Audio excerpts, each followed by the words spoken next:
आपने कहा कि 1 साल में यहाँ के जो फ्लैट्स हैं, मकान हैं, वो बना दिए जाएंगे। उनकी वापसी की प्रक्रिया कब से शुरू की जाएगी? जब नौकरी पाएंगे तो वो लोग नौकरी पाएंगे तो यहीं रहेंगे। प्रक्रिया नहीं है ये, आपको समझ में नहीं आ रहा है। नहीं, मुझे दूसरी बात, समझ में आ गया है। आप कह रहे हैं कि जहाँ ज्यादा संख्या में कश्मीरी पंडित रहते हैं, अभी 10 और 12 अक्टूबर को हमने बड़ा कैंप लगाया था।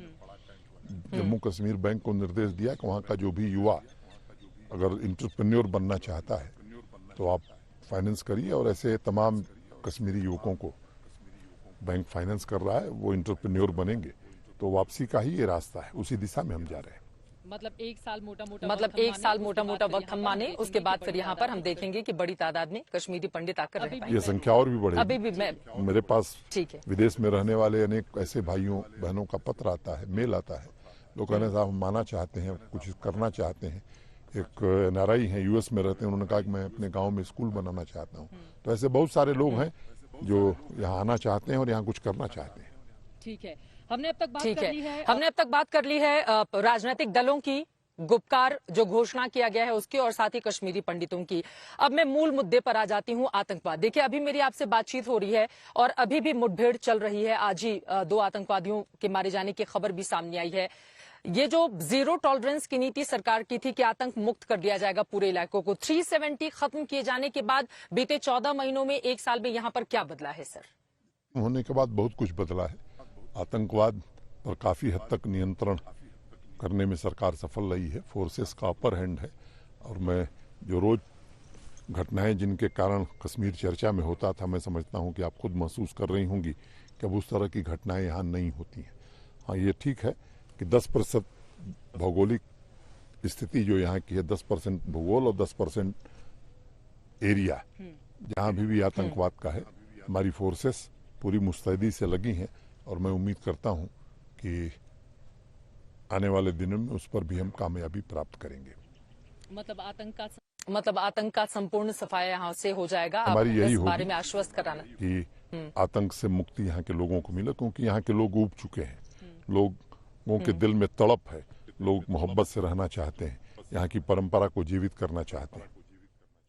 आतंकवाद को लेते हुए आगे और भी बहुत सारे सवाल हैं। पाकिस्तान पे भी मैं आऊंगी, लेकिन खुद भारतीय जनता पार्टी के बहुत बड़े बड़े जो यहाँ के नेता थे लोकल, उनकी भी जान चली गई है।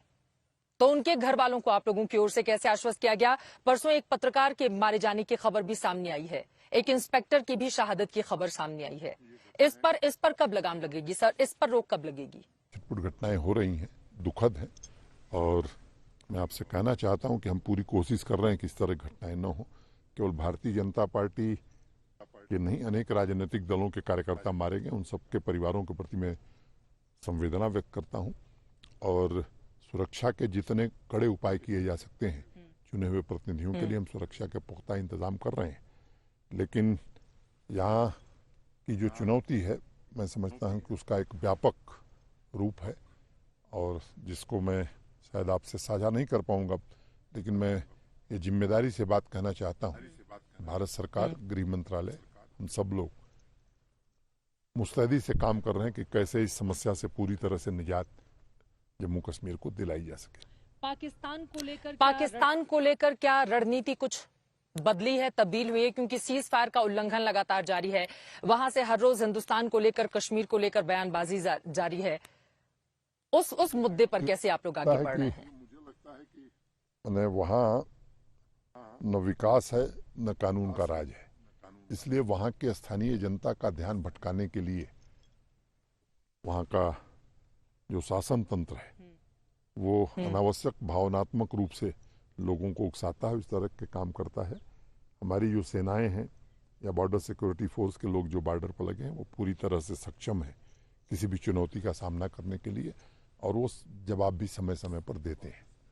पीओके को लेकर आप लोग किस तरह से आगे बढ़े? क्योंकि आपके ही बीजेपी के बड़े बड़े दिग्गज नेताओं की ओर से पीओके अब हमारा होगा, अलग अलग तरह के नारे अलग अलग समय पर गढ़े गए, तो उसको लेकर कुछ हो भी रहा है या सिर्फ नारों तक सीमित रहा? आदमी नहीं हूँ, और मुझे लगता है कि देश की संसद में जो बात देश के सम्माननीय गृह मंत्री ने कही है पीओके के संदर्भ में, उसको आपको मानना चाहिए, देश को भी मानना चाहिए। पीओके हमारा है लेकर रहेंगे। पीओके हमारा है नहीं, लेकर रहेंगे। ये उन्होंने नहीं कहा था। जो कहा था उसको आप देखिए। हाँ। और वो अधिकृत बात है देश के गृह मंत्री की और देश की संसद में कही हुई बात है।